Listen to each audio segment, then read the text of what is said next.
Are Britney Spears and Sam Asghari nearing a breakup? Why did cops rush to Lady Gaga's home? And why is Jonathan Major's new relationship with Megan Good confusing fans? I'm gonna answer all these questions in this video, so stick with me. Alright, so TMZ is putting out a new documentary trying to expose the reality behind Britney and Sam's marriage. They claim that their relationship is in deep trouble. According to sources, they are constantly fighting, and Britney has even gotten physical with her husband. Apparently, the couple would often get into screaming arguments, and their fights have even gotten so explosive that security has had to intervene. They also claim that Sam doesn't stay at their home much anymore because of all the chaos that's going on. The TV special is set to come out tonight, but Sam has already spoken out against it. He posted a video to his Instagram story slamming everyone involved in production. He said, "I found it absolutely disgusting for the people who were in her life when she didn't have a voice. They went and told her story like it was theirs. It was absolutely disgusting." He then brought up her years-long conservatorship and said, "How are you going to take the most influential person of her generation, the princess of pop, America's sweetheart,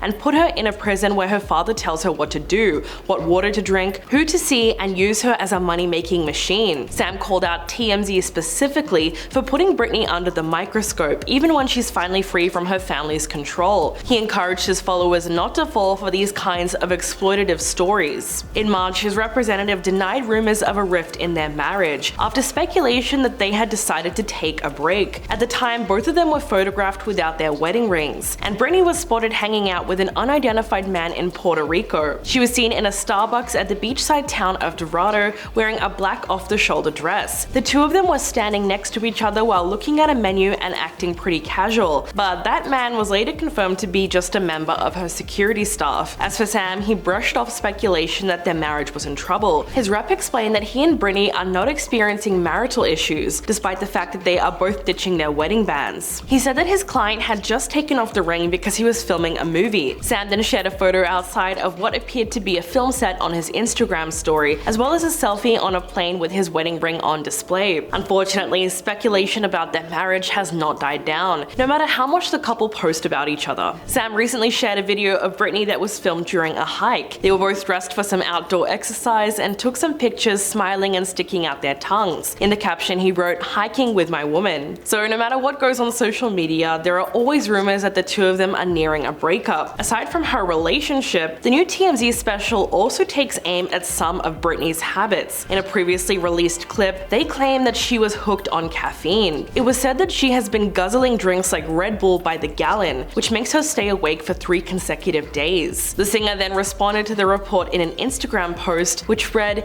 "In every relationship, there's a person who falls asleep instantly and the other person who lies awake wondering how that's even possible." In the caption, Britney wrote, "My mind gets busy and sometimes that can be an easy target to mess with. Anyways, I'm sticking to watermelon juice, which is the weirdest thing ever, but I was told for years I can't have coffee, and now that I can, it's my pride." She said that green tea is her prized possession and that she never drinks Red Bull because it's absolutely the worst. She once again called out the media for continually attacking her with inaccurate stories. She wrote, "I make jewelry, candles, and dolls' clothes. Okay, so what? I may be a loser, but I do what makes me feel most alive and gives me interest. But I don't like people in the media bullying me and saying hateful things." Regardless of how much Britney and Sam have been speaking out recently, TMZ has not let up. They're also coming out with a documentary called Britney Spears: The Price of Freedom, which is set to chronicle the last 1.5 years of her life since her conservatorship ended. So between these kinds of stories and the Free Britney movement, it's no wonder that she's completely fed up. A few months ago, when fans called police to her home, she released a statement saying, "I'm shocked as hell that when I took my Instagram down,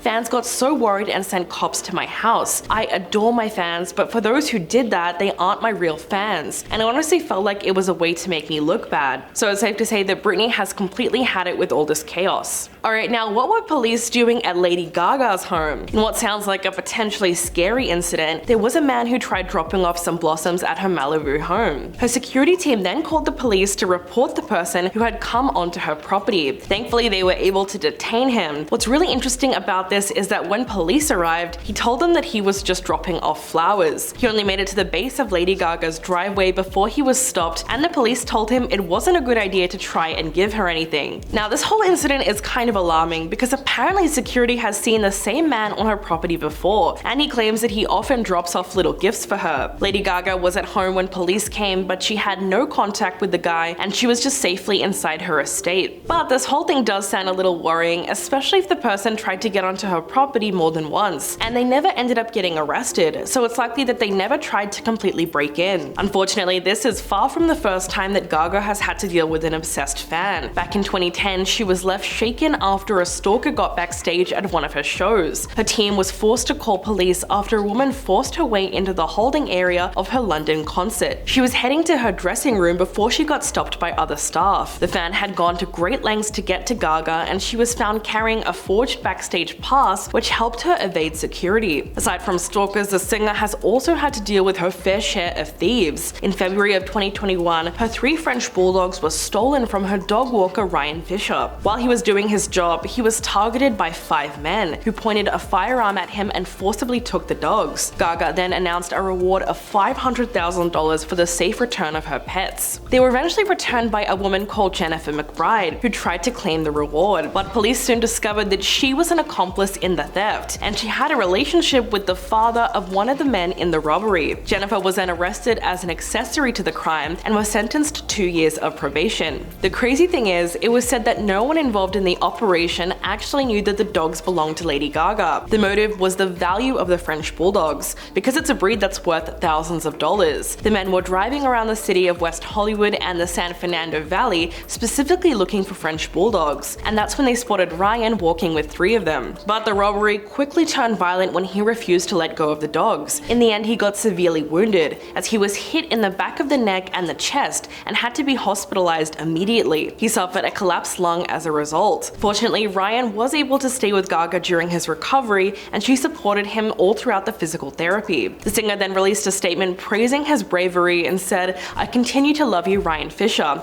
You risk your life to fight for our family. You're forever a hero." And then the story gets even crazier. Jennifer ended up suing Gaga, claiming that she wasn't paid the $500,000 reward that was originally offered, despite the fact that she was the one who took the dogs. Ironically, her attorney argued that she's still entitled to the reward because the offer stated that there would be no questions asked if the dogs were returned unharmed. But obviously Jennifer did not get the money, and now her attorney claims that the singer committed a breach of contract, fraud by false promise, and fraud by misrepresentation. She's seeking damages of $1.5 million from Gaga for allegedly posting the misleading reward. The lawsuit states that she defrauded her by making a promise without intent to perform. The filing also claims that Jennifer suffered pain and mental anguish and loss of enjoyment of life because she didn't receive the reward. The entire lawsuit is extremely baffling, but it just goes to show you some of the ridiculous stuff that celebrities have to deal with. And now let's talk about what's going on with Jonathan Majors. In a very surprising turn of events, it's been reported that he's dating actress Megan Good.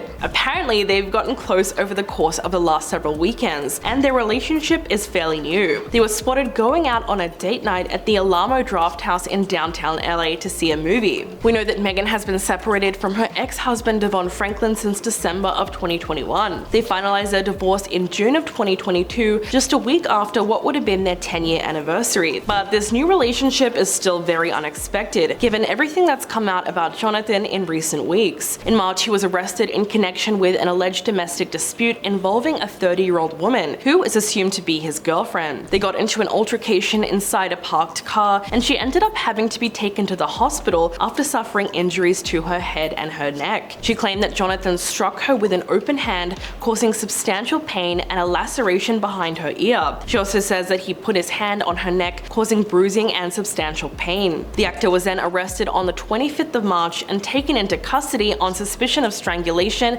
and other violent acts. His lawyer Priya Chaudhry released a statement saying that he is completely innocent and is provably the victim of the altercation. She claims there's evidence that proves his innocence, like video footage from the vehicle, witness testimony from the driver, and others who saw and heard the episode. And most importantly, 2 text messages from the woman recanting the allegations. In one of the messages, she wrote, "They said they had to arrest you as protocol when they saw the injuries on me, and they knew we had a fight. I'm so sorry that they did, and I'm so sorry you're in this position. We'll make sure nothing happens about this. I told them it was my fault for trying to grab your phone." The woman was granted a full temporary order of protection against him. In response, his attorney issued a statement saying, "This is standard in such cases like this, and we consented because Mr. Majors wants nothing to do with the woman who was accusing him." In the fallout from the arrest, Jonathan was then dropped by his management and PR team. All at once, it seemed like everyone was scrambling to cut ties with him. He was set to star in and executive produce the film adaptation of The Man in My Basement, but now there is already a search for a new lead. He was also in consideration for the lead role in an Otis Redding biopic, but he's now been dropped from consideration. He was supposed to appear in an ad campaign for the Texas Rangers baseball team, but that was pulled at the last minute following the allegations. He was also scheduled to attend the Met Gala on the 1st of May as a guest for Valentino, but of course they ended up revoking that invitation. The arrest came at a time when Jonathan's career was on an upward trajectory. The release of his movies Creed 3 and Ant-Man and the Wasp: Quantumania pulled in a combined total of $745 million at the box office. He was cast as the latest Marvel supervillain Kang the Conqueror, who was supposed to be the flag bearer for the next wave of the MCU. So all things considered, there's no doubt that he has a lot to lose. His next court appearance is scheduled for June the 13th, so we just have a few more weeks to go before we can start to see the outcome of the charges. So what do you guys think about this latest story? Please let me know in the comments below, and I'll catch you in the next video.